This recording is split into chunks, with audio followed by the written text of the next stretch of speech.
इस बार मेरी प्रार्थना सुन लेना भगवान। बोल बालक, क्या इच्छा है तेरी? मैंने सरकारी नौकरी के लिए फॉर्म भरा है, अच्छे क्लासेस दिला दो ना।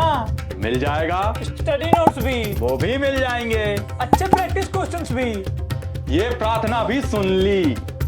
बाबा, हाँ बालक, ये सब एक ही जगह दिला दो ना। तथास्तु, ये भी हो जाएगा। अब तो प्रसन्न है ना? एक आखिरी प्रार्थना, मैं एक स्टूडेंट हूँ, तो मुझे ये सब किफायती दाम में दिला दो ना। ठीक है, बोल बम, हो गया प्राइस कम। अब आकाशवाणी सुन। हे बालक, महाशिवरात्रि के मौके पर सुपर कोचिंग सभी गवर्नमेंट जॉब एस्पिरेंट्स के लिए लाया है बोल बम प्राइस कम सेल, जहां पर सभी सुपर कोचिंग पर मिलेगा अप टू 90% ऑफ। देखिएगा दोस्तों, यूपी ट्रिपल एससी की तरफ से अगर हम बात करते हैं, उत्तर प्रदेश सब ऑर्डिनेट सर्विस सिलेक्शन कमीशन की तरफ से जो ये वैकेंसी निकल करके आई है, हम बात करते हैं यहाँ पर विज्ञापन संख्या 08 परीक्षा 2024 अवर अभियंता सिविल मुख्य परीक्षा।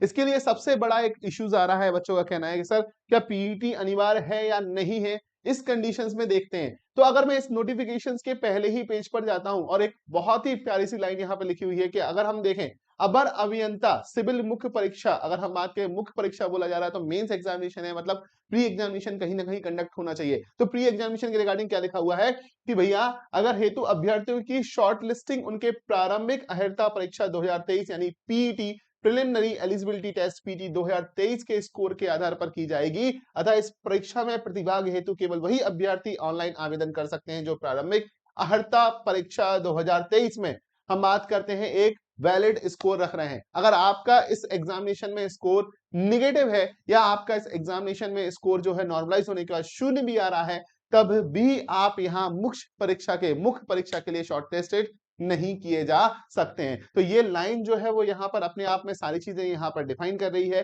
कि किस तरीके से है। और अगर हाँ इसके रिगार्डिंग एक और क्लॉज दिया, परंतु यह है कि जब तक आयोग स्तर से जांच के अधीन अंडर इन्वेस्टिगेशन व औपबंधिक श्रेणियों के अभ्यर्थियों के प्रकरणों में अंतिम निर्णय नहीं लिया जाता है, तब तक इन श्रेणियों के अभ्यर्थियों को भी आयोग द्वारा आयोजित की जाने वाली विभिन्न मुख्य परीक्षाओं में आवेदन की औपबंधिक रूप से अनुमति इस प्रतिबंध के साथ प्रदान की जाती है। ऐसे अभ्यर्थियों की मुख्य परीक्षा हेतु शॉर्टलिस्टिंग व चयन संबंधी अग्रेतर कार्यवाही आयोग द्वारा की जा रही जांच के परिणाम निर्णय के अधीन होगी।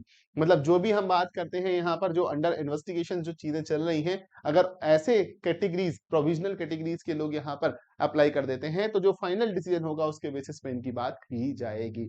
सो बेसिकली पीईटी रिक्वायर्ड है क्योंकि आपका जो रजिस्ट्रेशन है वो पीईटी नंबर के बेसिस पे ही है। तो 2023 का पीईटी बेसिस पे यहाँ पर किया जा रहा है। ठीक है, सो बाकी और भी जो डाउट है कमेंट सेक्शन में लिखिएगा, उनको जरूर यहाँ पर सॉल्व किया जाएगा। Thank you.